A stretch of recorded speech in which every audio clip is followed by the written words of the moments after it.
morning or good afternoon or good evening, depending on where you are. I'm Bill Whalen. I'm the Hoover Institution's Virginia Hubs Carpenter Distinguished Policy Fellow in Journalism. I write about California-related matters for Hoover's California on Your Mind web channel, as well as the Washington Post. I also do a podcast on California affairs twice a month for Hoover's Matters of Policy and Politics podcast. I'd like to welcome you today to this special broadcast on California and our upcoming recall election. We're going to talk about the recall today. We'll talk about the politics about it if you want to, but I'd like to get into the bigger picture, which is the question of how did California get to this point? And I'm honored to be joined today by two colleagues here at Hoover with a deep understanding of all things California.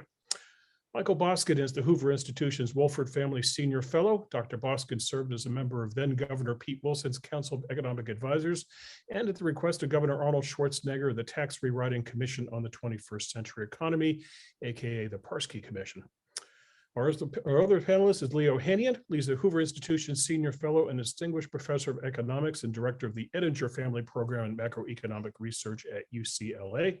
He writes about the Golden State's public policy choices for California on Your Mind, and he also does that twice a month podcast with me on California. Michael and Lee, great to see you. Good to be here, Bill. So we are going to chat about California for maybe about 45 minutes, and we're going to take about 15 minutes of audience questions after that. For those of you watching, if you do have a question for the three of us, very simple. Go to the Q&A tab at the bottom of your screen, type away, send it in to us, and we'll try to get to your question if we have the time. Before Michael and Lee, we get into your thoughts on California, let me just give you a couple minutes on the recall itself and how this works in California. There's been a recall provision in California's Constitution going back to 1910. This is when California diverted into direct democracy, putting in both the recall as well as the initiative process. There have been 55 attempts to recall a California governor since that was implemented. Only one of them succeeded. That was, of course, 2003 in the election of Arnold Schwarzenegger. This is actually the sixth recall attempt against Gavin Newsom. For those of you who are curious about these things, 7 were attempted against Jerry Brown in his 2 terms and his second time as governor, and 7 recalls were attempted against Arnold Schwarzenegger, but none of those qualified for the ballot. The way a recall works in California, you have to collect enough signatures of registered voters, the equivalent of 12% of the previous gubernatorial vote. In 2021, that factored out to about 1.5 million signatures. Actually, the recalled people ended up in about 1.7 million certified signatures, so they had room to spare. The recall deadline was supposed to be last November 17th, actually, and then the petitioners went to court and they filed for an extension. They said that with California lockdown, they simply couldn't get signature. It wasn't fair. A judge agreed, and he granted an extension to March 17th. Here is where karma kicks in, or fate, or circumstance, whatever you want to call it. About a week after that extension, San Francisco Chronicle broke a story reporting that Governor Newsom had dinner at the French Laundry, and the recall just sort of took off at a whole nother level after that. The odd thing about this recall, by the way, if you look at the petition itself and the list of grievances, COVID is nowhere to be found, even though COVID is largely driving this, as Michael and Lee will explain. It's not actually any of the list of grievances. As for the ballot, if you're a Californian, you should already have it. If you've looked at it, there are 2 questions. The first one is, shall Gavin Newsom be recalled, removed from the office of governor? If so, then you go to question B, which is the list of 46 replacement candidates, 45 of whom are still active. By contrast, there were 135 candidates back in 2003. Arnold Schwarzenegger receiving 48.6% of the vote in that field. 55% of California is voting to recall Gray Davis. If Governor Newsom were to be recalled, his replacement would take office 38 days after the results are declared. My calculation has this as soon as Friday, October the 22nd. He or she would serve the remainder of Newsom's term, which expires next year, meaning that the replacement governor's first order of business is going to be to figure how to survive the June primary, which would be just a few months away after taking office. So for all the questions about what a replacement governor could do if he or she were elected to office, I think it's probably better to be talking about what a governor should be doing at this point. And Michael, that's my opportunity to hand things off to you. The question of how California got to this point. You and I had a conversation about this day, and the phrase that you mentioned that caught my attention, as you said, quote, a sense of unreality in Sacramento. What did you mean by that? Good morning, everyone, or good afternoon or evening, depending on where you are. I'm going to put a few slides. My wonderful research assistant can handle them for me.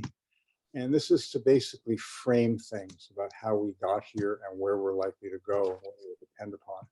Obviously, we partly depend on the results of the recall election. I'll mention something about that at the very end. It will also depend a lot on other decisions Californians make that are not directly political, where they choose to live, how they choose to work, what they choose to do, et cetera. But let's start off with just a brief description. For those of you who are not Californians, some of you are going to be very familiar with some of this. Some of the issues I'll be discussing have deeply impacted your life. Unfortunately, probably some not for the better. But just to get everybody on the same page with where we are, I thought I'd start off and give a few minutes of this. Lee will have a chance to both embellish this and get into things that he knows more about than I do. And then we can go back and forth a little bit before we get into the Q&A. So let's move on to just a brief overview of California. Its real GDP just prior to the pandemic was $2.8 trillion. It's actually called gross state product, not gross domestic product, but we use GDP because that's the people are familiar with that. It's about 70% the size of Germany and slightly larger than the UK. So California is a very large economy. It of course exists within our union as our federalist system. It's not a standalone country, despite the fact that some people would like it to be such. California, it has become very much a state leading in inequality. We had the most resident billionaires, 165 as of March 2020, and undoubtedly more than that, given the tremendous increase in tech share values since the pandemic.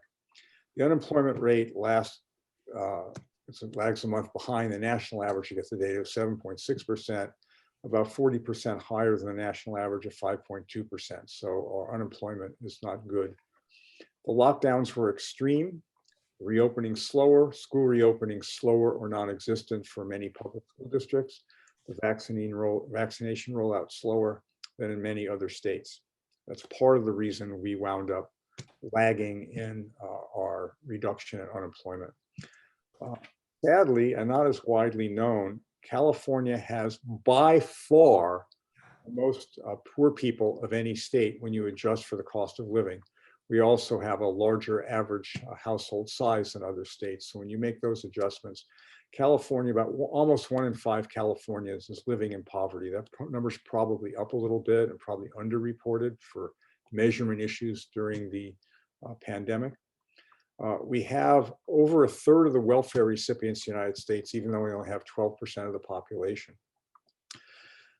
If you ask me one number that would illustrate the poor governance and mismanagement of California, the cost per individual incarcerated inmate in California is $81,000.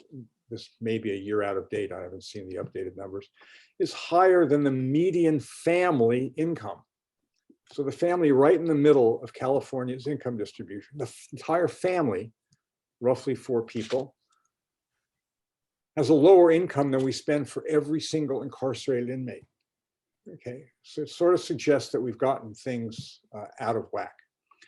The performance on education tests for 8th graders, about half students meet English standards and a little over 1/3 math standards on the California Assessment of Student Performance and Progress. And it's worse, in many cases, far worse, particularly in big city public school districts, for minority students.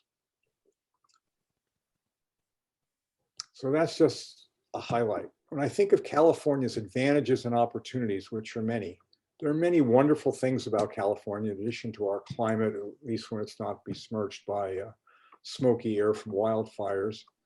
We're the technology, entertainment, agriculture leader. We have great universities. We have several of the most important research universities in the world and the like. We used to have what was considered by far the best public higher education system. That has been waning. We've historically been the trendsetter in talent and an opportunity magnet. People would come here because they saw opportunities that didn't exist or didn't exist to the same degree or are more difficult to overcome, more of a stultifying socialist hierarchy in New England and the Midwest and the South, et cetera. So we were kind of a frontier for a long time, and it's still the case in some instances, but it's starting to reverse. We're the first majority-minority state, and that certainly creates many challenges. But it's an opportunity for a competitive advantage in a global economy. And when was the last time you heard California's leaders trying to come together and make that a key point in what they're trying to do, rather than bickering among different groups in the population and trying to buy them off with handouts or special features, et cetera.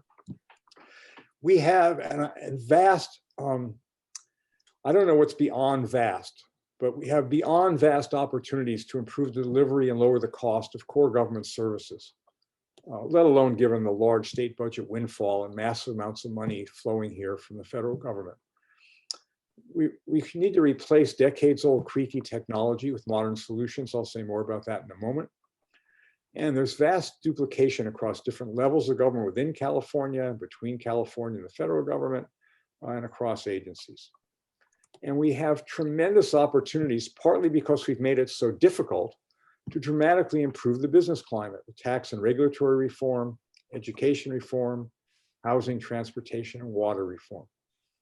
All of those, there are straightforward things that over time would benefit California, in particular benefit hardworking middle-class families with a better jobs environment, rising wages, greater opportunities. What are the biggest challenge? At the top of this list is effective governance in a huge, complex, diverse society. That's not easy. I'm not saying it is, but we keep shooting ourselves in the foot, and we've become a heavily blue one-party state with basic nonsense. We spend time arguing about and passing bills about whether we should have gender-neutral displays in department store windows, rather than getting at our big problems of not having enough water storage, our wrecked infrastructure, our horribly underperforming K-12 education, et cetera. We have a severe, and I mean severe, crisis of competence in delivering basic government services. One of the major reasons that occurs is because our political leaders decided government should be the response of first resort for a wide number of things that government probably isn't going to do very well, and gets diverted from doing the things we need our government, including our state and local governments, to do well and be effectively managed. Examples are Employment Development Department, misnamed, okay, had over 1 million backlogged unemployment insurance claims, desperate people trying to stay afloat, deserving, almost all deserving of unemployment, 8 months after COVID hit. They still didn't have enough people manning telephones, et cetera. And they managed to have up to $30 billion of fraudulent claims, including to Nigerians, Florida jail inmates, et cetera. It's almost beyond belief how incompetent this is. We all like to think of the DMV. It's improved slightly with online appointments, et cetera, but it's vastly more widespread than that, in some cases, much worse. Wildfires are another example, transportation and water. The deferred maintenance and repair, for example, the Oroville Dam had several inspections pointing out the problem. Nothing was done about it over the course of a couple of administrations. And of course, then we wound up having to evacuate 250,000 people, and now we're spending billions to repair it rather than some millions to prevent it. Forest management is a horrible problem. Governor Newsom keeps demanding it's all to do with climate change. Well, climate change probably has contributed something, but there's absolutely zero California can do to alter the temperature in California over the next 50 years. We're too small. It depends on global emissions, number one. The only thing that can help mitigate the horrible problems we have with wildfires and smoke and congestion and all that sort of stuff, and evacuations, is better forest management, which has been prevented by in this state, very strong, more radical, I think we all think of ourselves at least modest environmentalists who care about the environment, radical environmental groups preventing logging and clearing and roads and so on. So we start a fire, as we always have for thousands of years in California, with An electric, usually it's an electric storm, sometimes it's arson, lightning strikes, forest starts. Well, now we just have to surround it in a gigantic circle and let it burn for months, choking us about. We can't get in there, it's too dense. Beetle killers left 100 million dead trees, et cetera. We have kindling and brush that are just waiting to explode.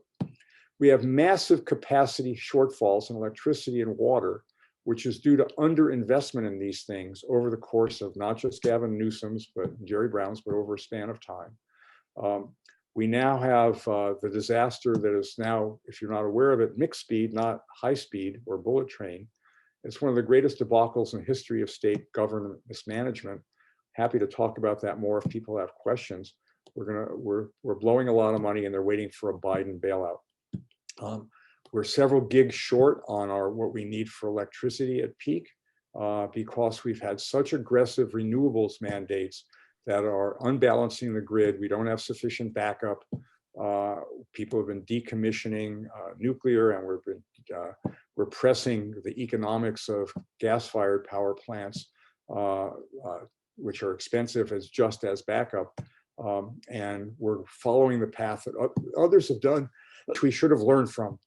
The Germans, for example, are now importing lignite, the dirtiest form of coal, to keep the cost down and rebalance the grid because of their even more aggressive renewables mandates. We have huge challenges in K through 12 education. As I said, water storage and delivery. Up and down the Central Valley, there are signs saying build dams, not trains. Energy and the environment, I've said we're way short on our capacity. We take pride in caring about the environment, and we should. It's one thing that makes California special, but we've been screwing that up for mismanagement.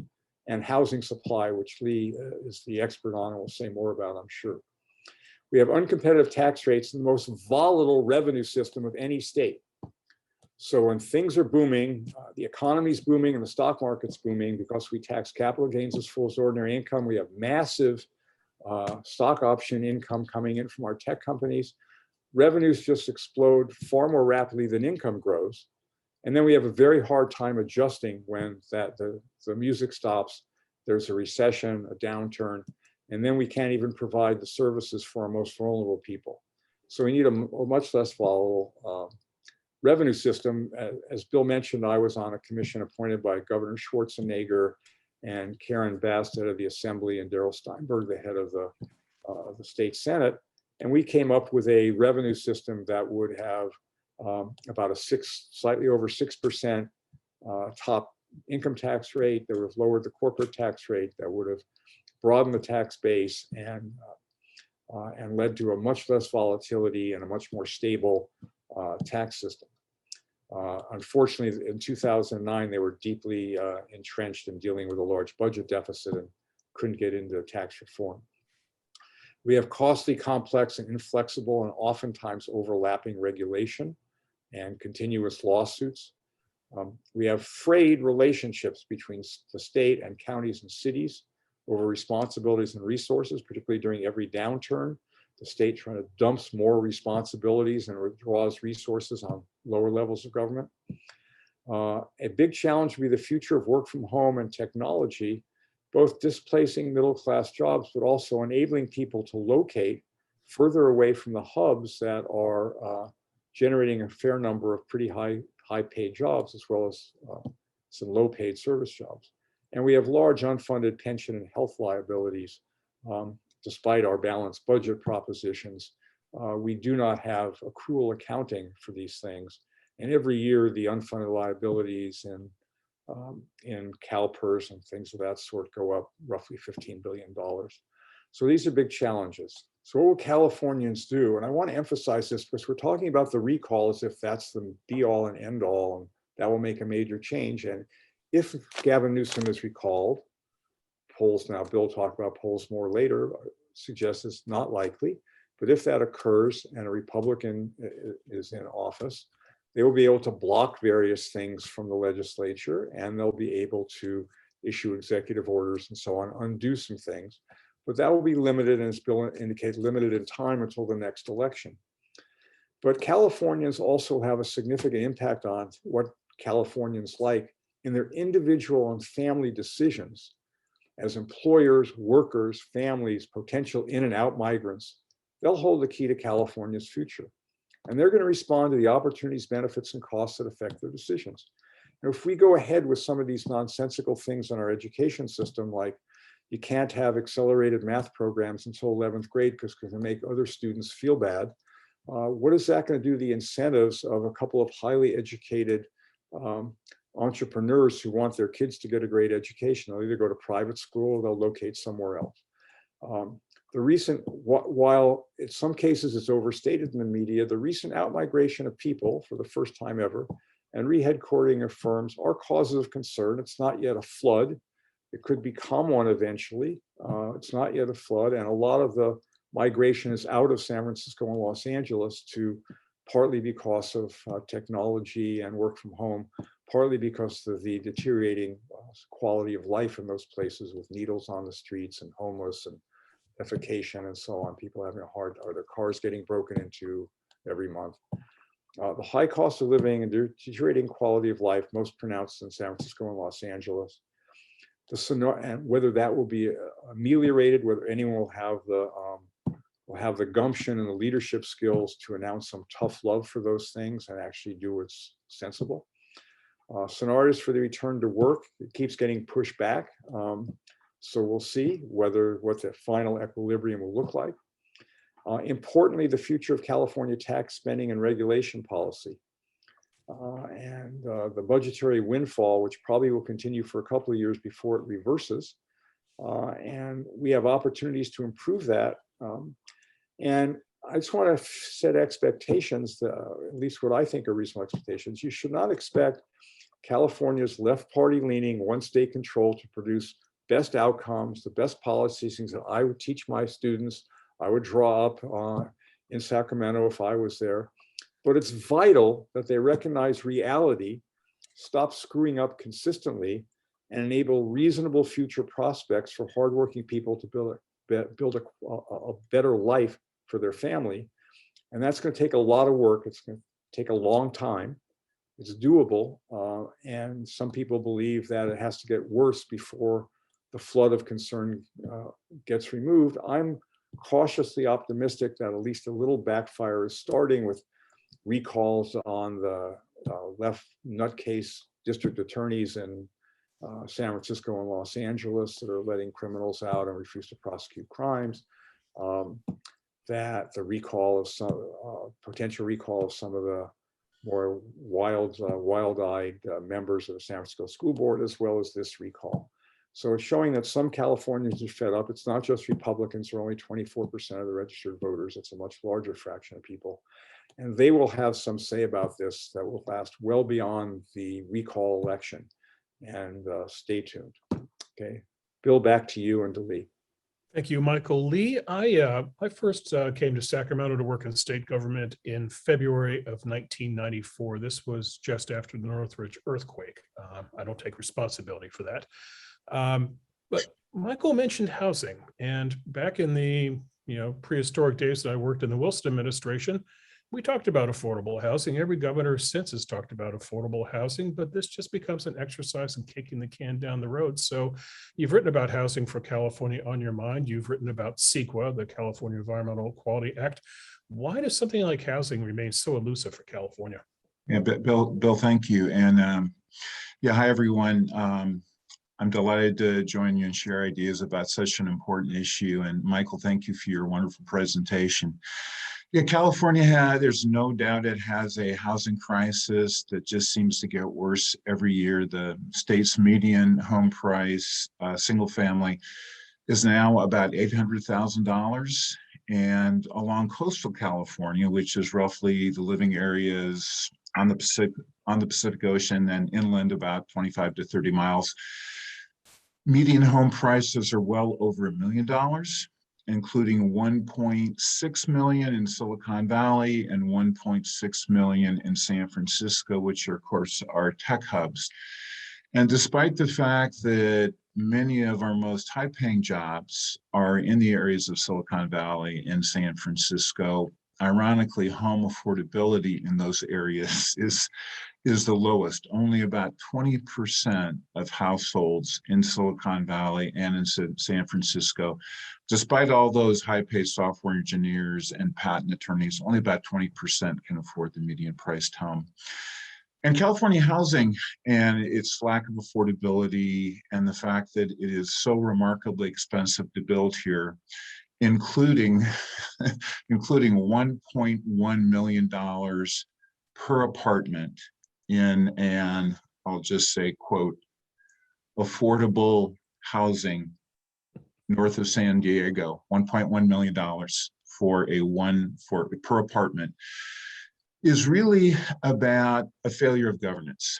And when we talk about how we got here and what we can do to get out, those two issues are really two sides of the same coin. And it really boils down to, what I perceive to be the simple trio of the principles of sensible governance, which is accountability and incentives within government, the incentives to do the right thing and be productive, and the incentives not to do the wrong thing and be unproductive. Incentives, accountability, and respect for the market process, the laws of supply and demand and competition. And we really have just had a gross departure from those three principles, those three foundations. And those three foundations work synergistically with each other. When we have accountability, incentives work much better. And when we respect the market process of supply and demand and respecting and honoring the market, incentives and accountability are that much more powerful. So where we went off the rails a bit, and Michael provides some great illustrations of that, including our bullet train.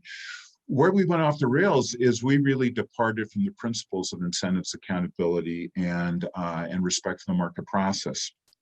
I'm going to give you just sort of a 30,000-foot overview that I hope helps you think about, despite the wide variety of issues I'm going to talk about in the next five or 6 minutes or so, despite the wide variety, they are all part and parcel symptomatic of what happens when we depart from incentives and accountability and the market process. And then making things better is really getting the train back on the tracks of accountability and competition and incentives.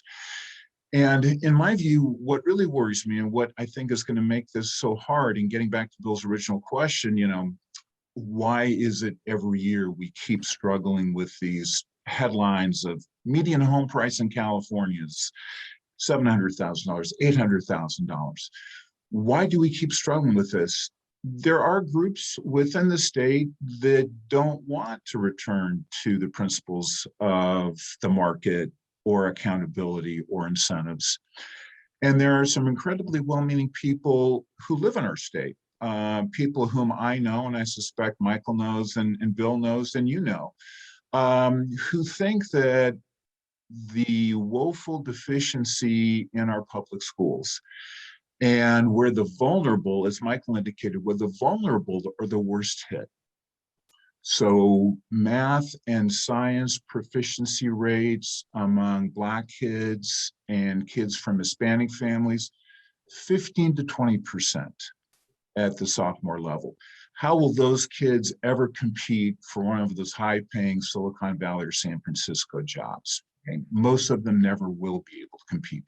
But a lot of well-meaning people think, gosh, it's just that the schools are starved for money, because that's what they're told. And the fact that the California business exit rate this year is double.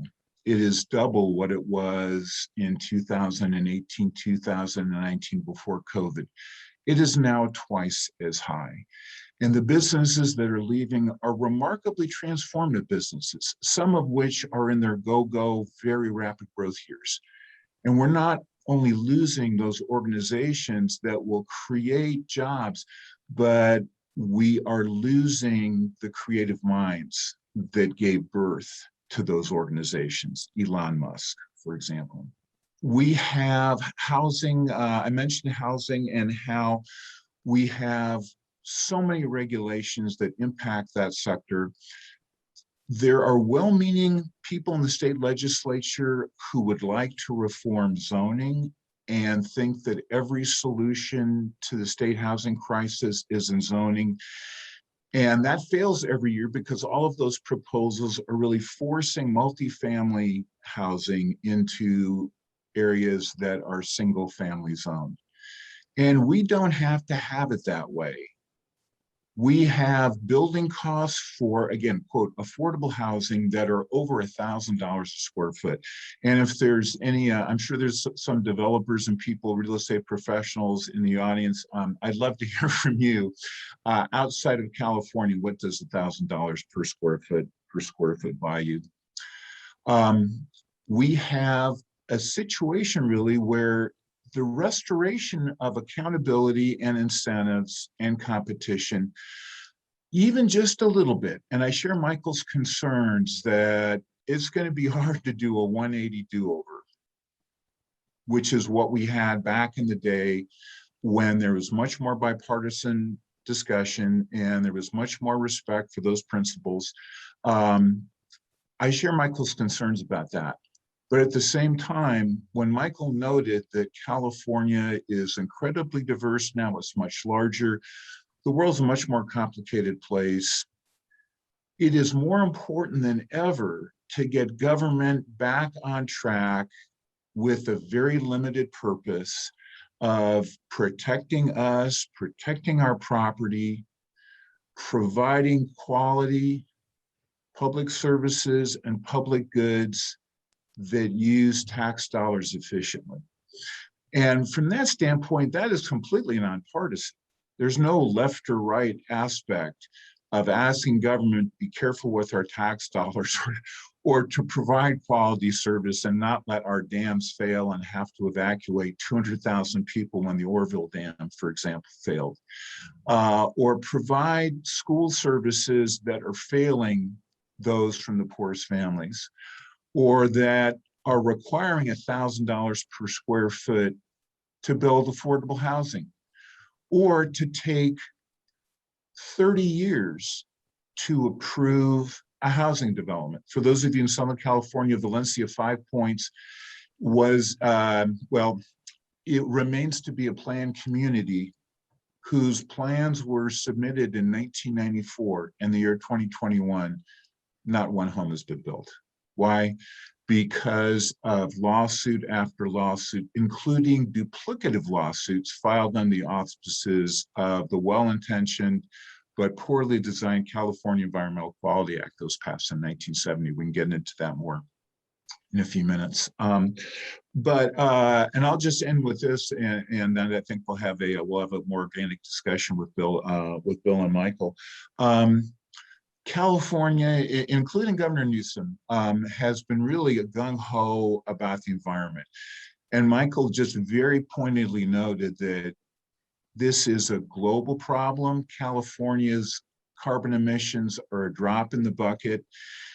And yet, this year alone, carbon emissions are 25% above all of the carbon emissions created by fossil fuels in this state, generated by forest fires.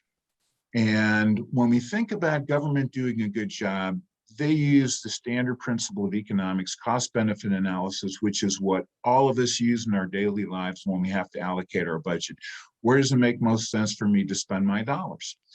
Well, the state has just failed miserably on that. It has failed miserably.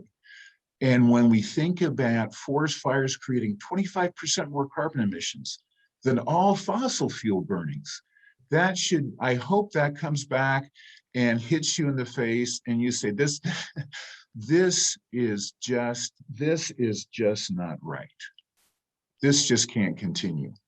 And yet it does.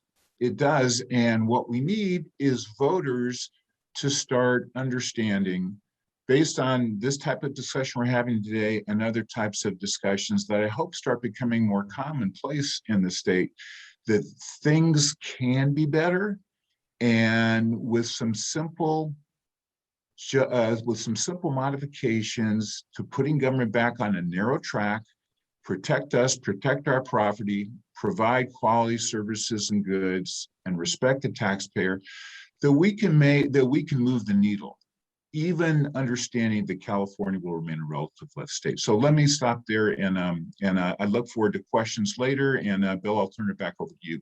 Thank you, Lee. And we will get to questions in about 10, 15 minutes. Again, just go to the Q&A tab at the bottom of your screen and type away and send it in to us. Michael and Lee, I'd like to pose a question to you. We can all agree that to live the good life in California is to live a great life. If you have the resources, if you have the money, you own one, maybe two homes, you have one, maybe two Teslas in the driveway, your kids go to excellent colleges, you just live large. It's a dizzy, exhilarating existence. To be poor in California is to be on the opposite end of that. But my question is, what about people in the middle? People neither terribly rich nor poor, two-income families, let's say, and they're kind of scraping by, with their mortgage and trying to save for college and dealing with the high cost of living in California. Lee and Michael, what should the government, what should California should be doing for the middle class? Because we've had this barbell economy, as we've called it, for decades now. But what about those folks who are in between? Well, first of all, the barbell's gotten heavier on the two ends, particularly on the lower end, number one. Number two, all the things that make the middle class struggle have gotten cumulatively worse. We focus, for example, on housing costs. Also, a very large and not quite appreciated enough issue is how this differs not just by racial and ethnic groups, but by age. A young couple starting out has a very, very difficult time, much more difficult time in California because it's so difficult to get into a home. And they're not quite able to afford private education for their kid, or if they are, they're really, really straining. So I think we hit the nail on the head about returning to these principles. But I think the key to this is both getting the services scaled and, as importantly, targeted properly, and thinking longer term in a sensible way, like let's start actually budgeting for the deferred maintenance that we're probably the $100 billion they want to spend on the bullet train would be much better suited to deal with and provide much better return on the dollar. And also trying to make it really much more attractive to those middle class jobs. That's been the big problem. It's not just Lee's exactly right. When Elon Musk leaves, that's probably an irreparable brain drain. There aren't a lot of him floating around. There are others I could name that are similarly have left California. But also, it's the talent they attract and the jobs they provide up and down the chain. And importantly, it's the opportunities created in a dynamic, growing, prospering economy that people, younger people, minorities, et cetera, can get onto the ladder and move up that ladder and have some sense that they have a bright future. They'll be able to afford, they can start a family, they'll be able to afford sending their kids to a good school because it's a public school that will teach them basic skills, not politically correct nonsense, et cetera. So it's widespread, but I think it's basically restoring a sense that the state is going to head in the right direction through a cumulative series of actions that gets back to those principles Lee was espousing. Yeah, I agree. I agree completely with Michael. I wish when I think about Governor Newsom's performance, I really wish he had taken a strong negative stand on Assembly Bill 5, which he signed into law. In my opinion, that was a mistake. And Assembly Bill 5 essentially makes it illegal for a large number of individuals to be able to work as an independent contractor. And, Michael, I'd love to hear your thoughts on this as well, but I can think of no efficiency, economic reason why that bill should exist. It essentially is preventing mutually advantageous trades between someone who wants to work as an independent contractor and someone who wants to hire that person for their services from independent contracting. And AB 5 prevents that. And in some ways, and in some instances, very obtusely. So for example, if a tow truck driver is affiliated with AAA, they are exempted from AB 5. They can work as an independent contractor. If a tow truck driver is not affiliated with AAA, and by the way, AAA has a powerful political presence in Sacramento, for those tow truck drivers who are not affiliated with AAA, they are not exempt from AB 5. So when Bill asks, what can we do to really support people in the middle income distribution, roll back that law, I think would mean an awful lot. Representative Kevin Kiley, who is one of the candidates running in the recall election, has a Facebook page devoted to AB 5. And there are tens of thousands of people who've written into him. He's been a very vocal critic of AB 5. Tens of thousands of people have written into him saying, hey, why did you do this to me? You have ruined my livelihood. And Bill, an awful lot of, when we look at the people who are leaving California, we've talked a little bit about those businesses who are leaving. When we look at the households that are leaving California, it's those people in the middle income distribution. The creators of Facebook and Google and Yahoo can happily afford to live here, and as Bill noted, live wonderful lives. And those who are immigrants who come here young and who have the dream that they can make it, they are still coming here. But those sort of in that sweet spot, household incomes of $70,000 a year, $80,000 a year, it is a horrendous struggle to live in California at that income level if you were anywhere near the coast. Let me just add something real quickly that's important as a simple arithmetic point. When we're looking at the outflow and the high profile outflows of companies re-headquartering and et cetera, it's important, as Lee mentioned, there's also an inflow, and it's the net. And it's the net in numbers, but it's also the net in composition. We want to make sure that there are lots of energetic people here coming here to work hard and build stuff and create jobs for themselves and other people. And that's what's increasingly at risk. It's more than a trickle now, but it's not a flood, and it can be arrested, as Lee indicated. So I'm already looking at the questions, gentlemen, and there's an interesting one from John Campbell, who asks, regarding public education, are charter schools getting any traction in California as a means to bring standards up, give parents options, and force the teachers unions to improve the job they do? We haven't talked much about education on this call, but Michael, you're a product of California public schools. Lee, I believe you're a gaucho, aren't you? So what is going on with education in California? What should be done with education in California? I got a great education in Los Angeles public schools decades ago. And I can just tell you from successive cohorts of the Stanford undergraduates I teach that some skills are deteriorating. They're brighter than ever. And some of this is technology. They think they can get anything they want in an instant, so they can be very, very broad, but they're not really being taught a lot of the basics. When I teach my freshman seminar, and I find out that most of them have never even read one Federalist paper in high school. It's kind of frightening. We used to have civics and real history, not woke history, being taught and required both at the undergrad, at the high school level, and actually to get a degree from the University of California when I was an undergraduate, you had to take courses in both those government and history, American government, and American history. So these are things that are a problem, and I think it would be fair to say that the left has taken over that. You can argue whether there are many variants of the left, the near left, the far left, the in-between left, whatever, but they've taken over, and there's a lot of extraneous stuff, and the basics aren't being done right. Now, I'm not going to say that it's easy to teach, particularly in a large, diverse society. My sister-in-law was a school teacher in Los Angeles, and she would teach third and fourth grade, and in a course of a year, she might have 75 different students speaking 9 languages as people moved in and out. So this is a tough situation in many places. But just to give some numbers, in San Francisco, we spend between $17,000 and $18,000 per pupil. Okay?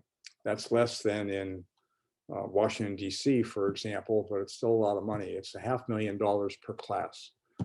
What does a teacher make? $60,000 maybe?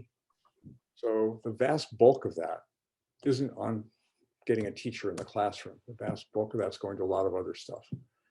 So we need also to figure out how within these large bureaucratic systems, how we can get, as Lee put it, better incentives for the funds to be allocated where they're making a difference for students, not pushing paper and pushing agendas and things of that sort and the like, and wasting funds.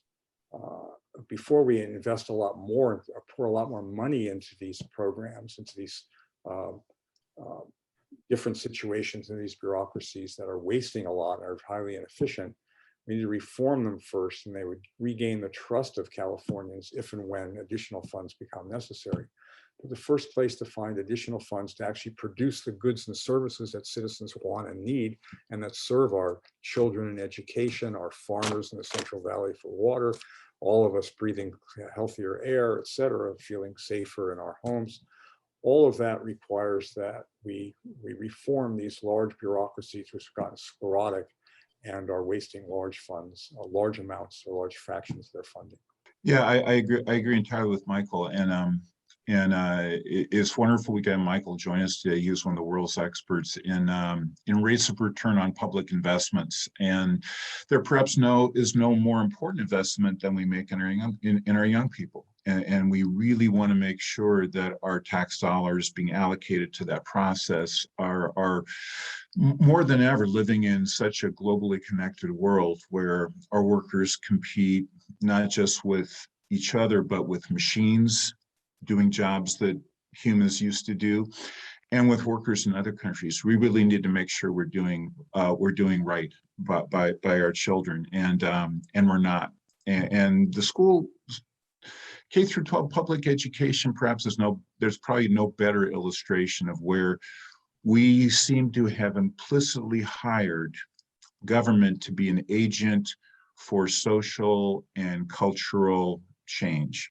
An agent that we did not explicitly hire, and that personally I would prefer that they don't do that they stick to training our kids so that they can be proficient in the areas of STEM, where again, only 15 to 20% of Black and Hispanic kids are proficient. And the question, I think, referred to issues about charter schools and unions. And you know, based on what I've seen so far, I think we missed a great opportunity in 2018 when a fellow named Marshall Tuck ran for state school superintendent as a Democrat, facing another Democrat named Tony Thurmond, who ultimately won the election. So in that election, Tuck, running as a Democrat, received hardly any support whatsoever from his state's party. All the funding went to Tony Thurmond because he was what I'll call a status quo fellow. He wasn't going to tip over the apple cart. Now, Marshall Tuck produced a charter school called the Green Dot Schools. There were 5 schools in Los Angeles where Tuck reached an agreement with the LA mayor, Antonio Villaraigosa, at that time. He took over 5 just abysmally failing schools. And within 3 or 4 years, graduation rates had increased from 20% to 70%. Compared to all public schools in the state, 5 times as many kids were judged to be college ready in schools that were at the very bottom. Without an enormous increase, I think with hardly any increase in funding, just by simply making some changes associated with incentives and accountability and respecting the market process. And those Green Dot schools, to talk about unions and incentives, those Green Dot schools are unionized. That was part of the agreement between Tuck and Villaraigosa. Politically, it would have been very difficult for Villaraigosa to hand those schools over to Tuck without the agreement that they were still going to be unionized. But it's a totally different union. It's not a union based on 1950s United Auto Workers, United Steel Workers, which unfortunately is still a vestige that we see in most teachers' unions today. even though the UAW and the USW have moved on from that mindset, we still see it in teachers' unions today. And I was comparing the charters of the Green Dot schools with those of, say, United Teachers of Los Angeles. And one really struck me, which is, when does the school day end and when does the school day begin? Right. Well, in the traditional UTLA world, the school day starts at a particular time and the school day ends at a particular time. For the Green Dot Union, it's the charter begins, you are a professional. You conduct yourself as a professional. The school day begins when you need to arrive to do your job as a professional as we evaluate you. And the school day ends when we evaluate you as a professional. You stay as long as you need to do a professional job. But those Green Dot schools, I urge you to look them up online and take a look. Remarkable turnaround, just a remarkable turnaround. Getting back to Michael's point about getting a rate of return on investment, what a remarkable victory we see in K through 12. What are we seeing at the state level? Charter schools are being blocked every chance K through 12 and traditional schools gets. So again, more and more families need to understand what a big difference charters can make, and tell their representatives, hey, I want this school. I might be at a poor Hispanic family. I want this school in my neighborhood. Let me make three very quick points here, Michael, if you don't want. Number one, if Mayor Villaraigosa runs in the recall, it's a very different recall, I think, because he probably puts the focus on Newsom's struggles with Hispanics, and then secondly, his relationship with unions versus Villaraigosa's. Secondly, Lee, you mentioned UTLA. They actually went on strike before the pandemic, and among their conditions for returning to the classroom, it is the middle of a school year, kind of shocking for teachers. They wanted universal health care and a wealth tax in California.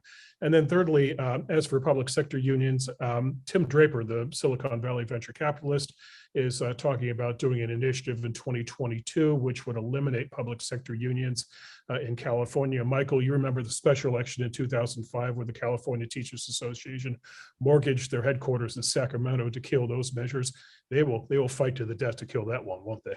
Absolutely. Arnold put some measures on the ballot, and some people argued he should have done them one at a time rather than all together. And the teachers union fought him tooth and nail, and they narrowly lost, and that greatly reduces opportunity to do structural reform. So absolutely, but these vested interests extend well beyond just the teachers union. But I'll give you three quick examples. Number one, a foundation I help run supports something called the National Math and Science Initiative. It's a group that has quadrupled STEM, the fraction of minority students in inner city public schools that have passed a STEM, at least one STEM advanced placement course to get ready for college. In offering to bring that to a big city school district and paying for it, we were rejected as that wasn't our priority. So it's very much of a piece with what Lee was saying. Second point I want to mention is your generic question about charters. Their original mission was not just to be good schools, but to demonstrate best practices that could be transferred and help reform. We're always going to be the much larger fraction of schools and students that were going to be in public schools. Well, the latter really has failed. I think a fair fraction of charter schools have done very well and are doing a good job, and we need to expand them. But I think that the underwhelming progress in those best practices getting shifted into the public schools has largely been the entrenched interests of the teachers union, and we have that in the prison guards union. I can go on and on with others of these special interests.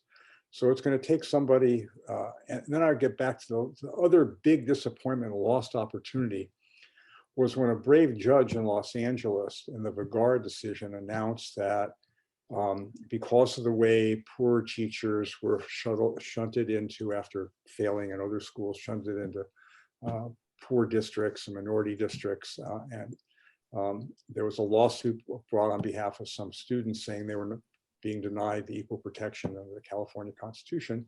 He issued a brave decision, but it was overturned at the Supreme Court on Kamala Harris as Attorney General and Jerry Brown as governor filing amicus briefs to prevent the overturn of the tenure rules and all that sort of stuff. So there have been some opportunities. We've come close on a couple of occasions, Marshall Tuck and the Vergara decision, and we'll keep trying, but it's going to be a tough combat. Don't be deluded. It's doable, but don't be deluded into thinking it's going to be anything other than hand-to-hand combat.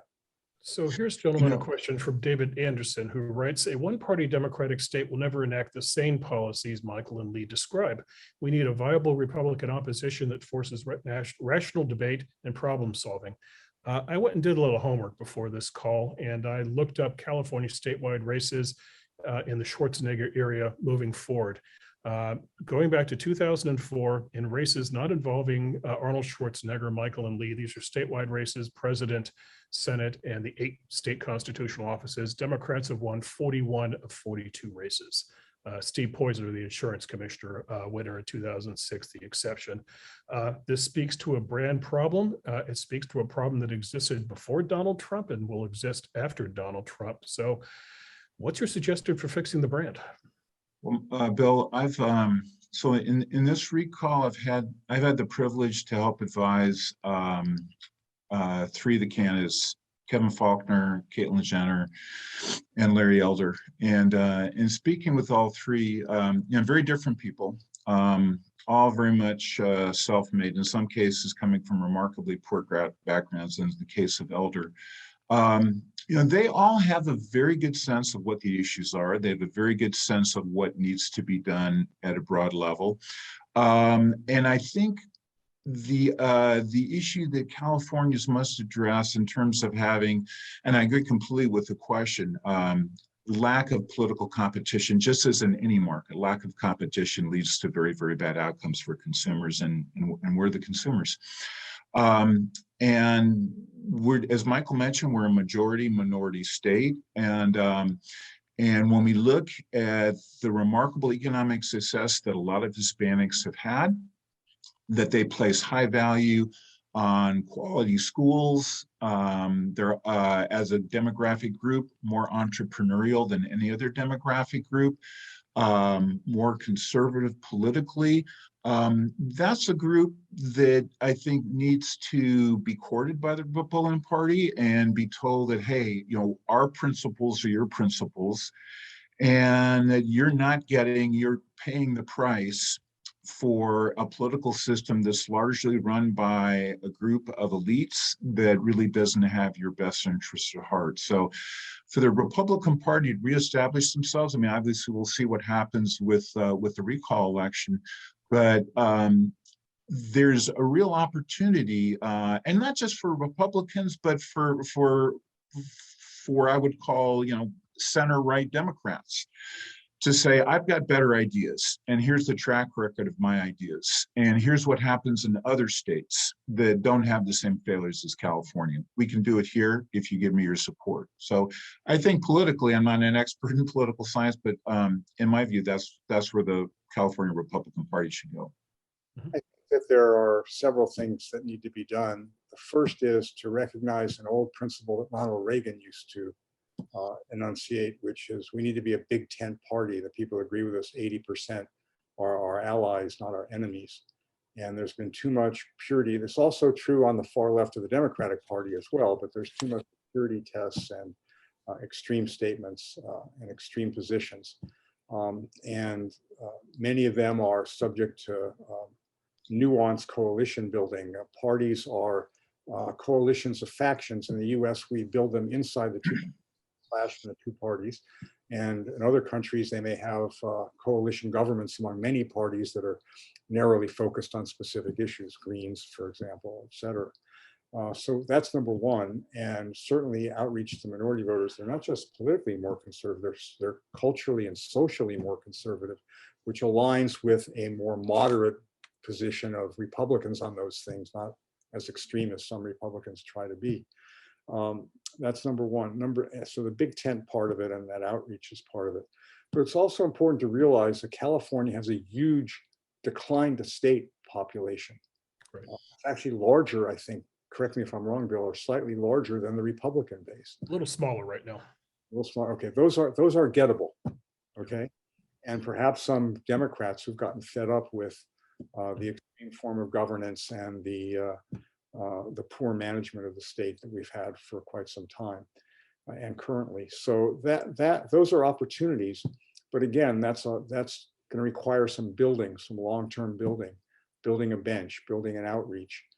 It's also going to involve a much more sophisticated media outreach, given the control of the mainstream media in California, like the national, most of the national mainstream media that has gone hard left and is into narratives and taking sides in the journalism side of the newspapers and radio shows, not just on the opinion pages.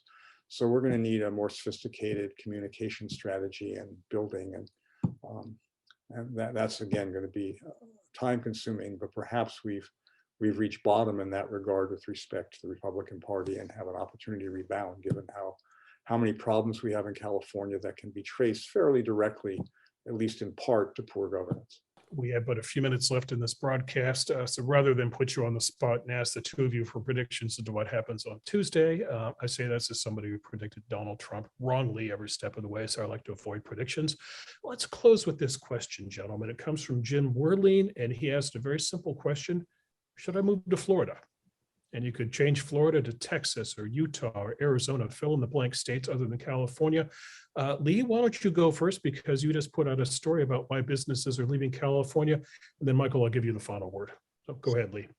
Well, Bill, last night my wife, who is a family and child therapist, was speaking to one of her mentors, fellow who is in his 70s now, is retiring. He is moving from Marina Del Rey to Fargo, North Dakota. So if you want to talk about moving away from the sun and the coast, you really can't get much farther than Fargo. I had the pleasure of speaking with Miami's mayor in a recent Hoover event, along with the mayors of Louisville, Kentucky, who now has a record number of Black women who are gaining expertise in STEM, as Michael was indicating a couple of minutes earlier, and also the mayor of Fort Worth. And what really struck me among these three mayors was just their sense of, we are humble and we are public servants and we are here to do our jobs. So for the caller, I would say, Florida looks pretty good. I might have a second home in a state that's a little bit more weather friendly during the summer months, but given the lack of taxes in Florida, that could very well be doable. Michael, it's a question first asked by the rock band The Clash in 1982. Should I stay or should I go? Well, I can't give, without knowing a lot more about your personal situation and risking a personal friendship, I wouldn't hazard personal advice. But generically, I'd say there's still a lot of good things in California, and there are a lot of things worth staying for.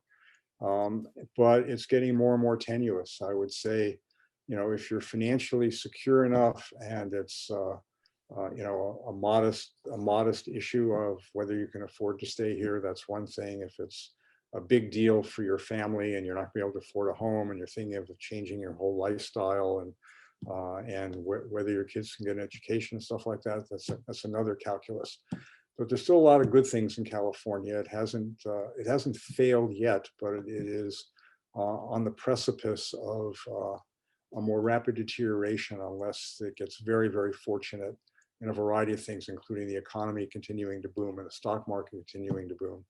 Or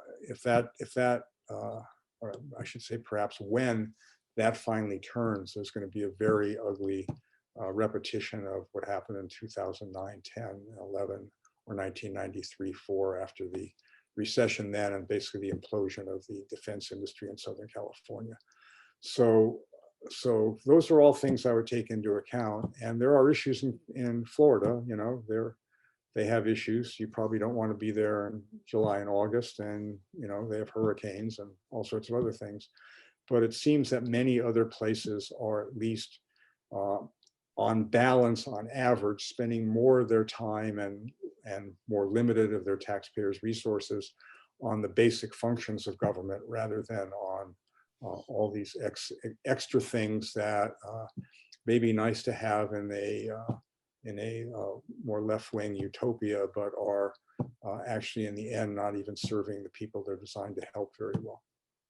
Hey, Well, gentlemen, we're gonna Bill, need- I know we're running out of time, but can I just have 10 seconds to throw out one? I think just what's a shocking statistic to me to follow up on Michael's great points, which is the California budget, two-thirds of it goes to the prison system, which Michael discussed, K through 12 education, where we're about 40th in the country in terms of quality, and health and human services, including Medi-Cal, which is performing very, very poorly. Two-thirds of the budget goes to those three areas. This is unsustainable.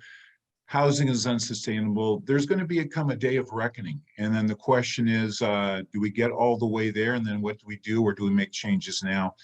Now's the time to make changes. Okay, gentlemen, we're going to cut it off there. Michael, Lee, thank you very much for your insights, and thanks for all the great work you do for the Hoover Institution. It really is an honor to be on a call with the two of you. And I'd like to thank all of you watching for joining us today, and for those of you who generously support the work of the Hoover Institution. Can't do it without your help. On behalf of my colleagues, Michael Boskin and Lee Ohanian, all of us here at the Hoover Institution, by all means, stay safe, stay healthy, and we'll do our best here at the Hoover Institution to help you stay informed. Take care, and if you're a Californian, don't forget to vote. So long.